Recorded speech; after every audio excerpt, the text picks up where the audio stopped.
de l'équilibre. Bon, mais le problème c'est quoi? C'est que nous avons mis deux clauses, deux dispositions dans la loi sur la CENI. Premièrement, à partir du moment où un commissaire prête serment, il n'a plus le droit ni de demander, ni de recevoir les instructions de sa structure de base. Donc ceux qui ne répondent plus à leur structure de base ne font que respecter leur serment et la loi. Deuxièmement, vous savez pourquoi on a fait 4 mois entre les deux tours?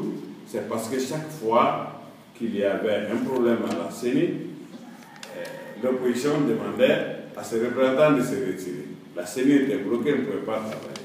On a mis aussi une disposition. Si les gens se retirent, même s'il ne reste que 3 commissaires, ils peuvent délibérer en toute légitimité et à toute légalité. Donc, ce ne sont pas des militants qui sont à la CENI.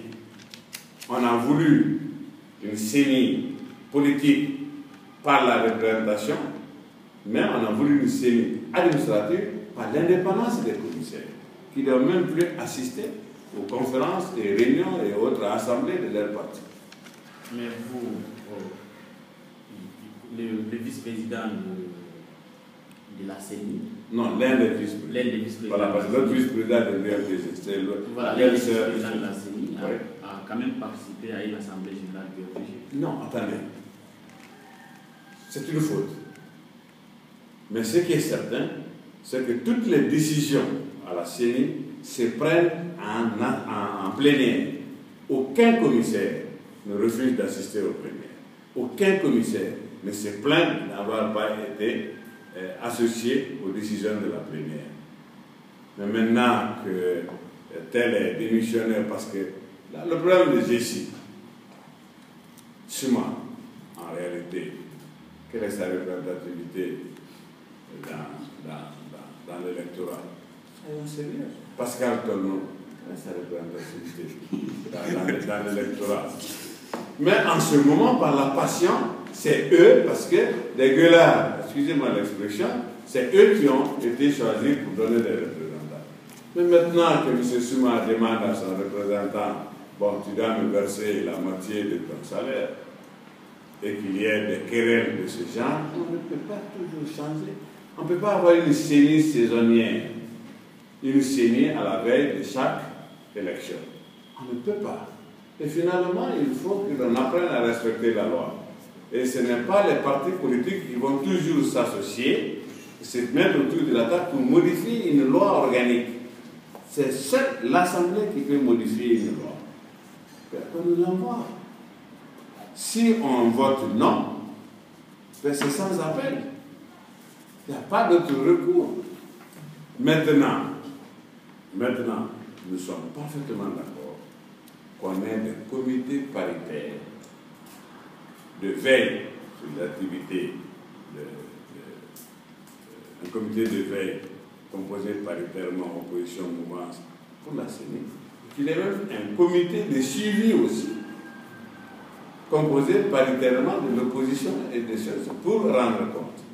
Mais jusqu'à présent, je vous avoue, malgré les accusations, on n'a pas été associé. L'opérateur technique qu'on a trouvé, on ne peut pas en trouver mieux. Hein. Il n'y a pas 1000 sur le marché de la biométrie. C'est l'un des plus grands au monde et j'essaie une chose. Une entreprise, je ne sais pas si vous savez ce que c'est qu'être coté en bourse. Une entreprise qui est cotée en bourse ne va pas s'amuser avec sa réputation par des miettes qu'elle gagnerait dans les élections d'un petit pays comme la Guinée, qui sont des marchés beaucoup plus... leur chiffre d'affaires est supérieur au budget de la Guinée, donc on ne peut pas leur payer plus que la richesse que nous créons dans toute la Guinée. Donc, la politique politicienne, où on demande, on veut des élections tout de suite, mais on veut une nouvelle CENI, on veut préalablement la reprise du recensement général. Le recensement général, qu'est-ce que cela a à voir avec les élections? Le recensement général prend dans tous les pays du monde un minimum de 3 ans pour réconcilier les chiffres avant de les consolider. Et c'est pour des besoins de planification économique, ça n'a rien à voir avec les élections. Mais parce qu'on croit peut-être qu'on a minimiser la population dans un fief, cela s'explique. C'est que le Fouta a déménagé à Conakry. Tout le monde est là.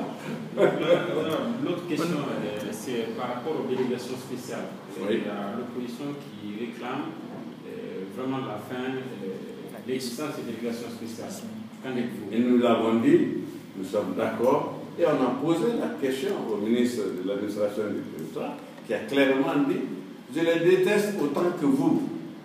Mais souvent, vous savez, j'ai dit que nous avons besoin de cette opposition. C'est une opposition utile, c'est une opposition d'utilité publique, c'est une opposition qui est pour nous ce que le gendarme est pour la sagesse. Mais au même moment, nous sommes une majorité très chanceuse parce que c'est cette opposition qui était au pouvoir.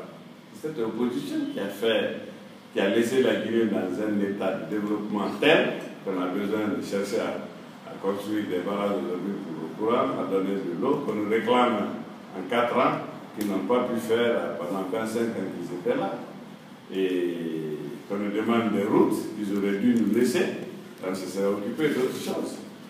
Alors on dit non, ce n'est pas Alpha qui a éteint le courant, ce n'est pas Alpha qui a éteint l'eau, ce n'est pas tourner le robinet dans le sens contraire, ce n'est pas Alpha qui a fait détériorer nos routes, ce n'est pas Alpha qui a cassé tant d'hôtels qu'ils ont laissés. Donc, des leçons de gestion du pays, on n'a pas beaucoup à recevoir de cette mission. C'est ça la réalité.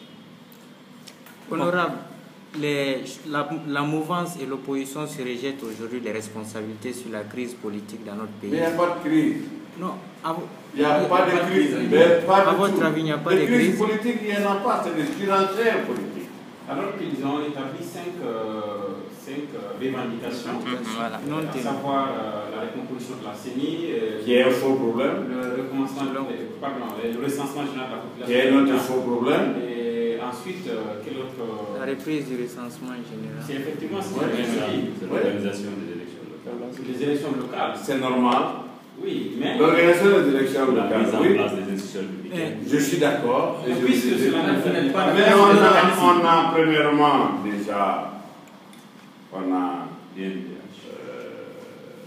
l'Institut des droits de l'homme. Qui n'est pas aujourd'hui. Alors, oui, mais on n'a pas besoin de leur avis.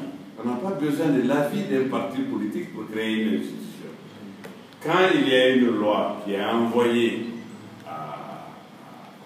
à la Chambre constitutionnelle de la Cour suprême, son arrêt est sans appel.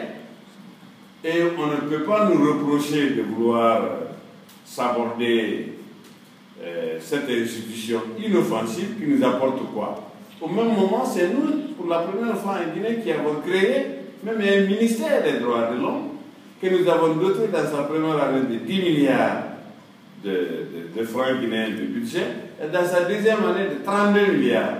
Et vous, les journalistes, vous savez très bien que Gassama n'est pas quelqu'un auquel on peut dire ce qu'il doit dire. Lui-même, il a dit à l'Assemblée qu'il est une anomalie institutionnelle dans le paysage démocratique de la Guinée. On lui laisse dire ce qu'il veut et le gouvernement lui donne les moyens de nous reprocher ce qu'il croit être reprochable.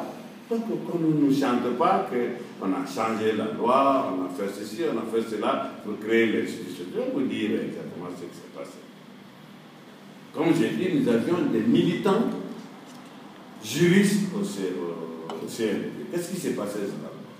Chaque fois qu'on vote une loi, après le débat, il y a des propositions d'amendement. Et on dit, nous votons la loi en tenant compte des amendements. Et c'est toujours un petit comité qui rédige dans sa version finale avant d'être envoyé. On fait 3 copies. Une copie reste à l'Assemblée, donc CND en ce moment. Une copie est envoyée à la Cour suprême dans sa chambre constitutionnelle pour voir la conformité avec la Constitution. Et une copie est envoyée au président de la République pour promulgation. Dans ce cas précis, les 3 copies avaient 3 versions différentes. Ensuite,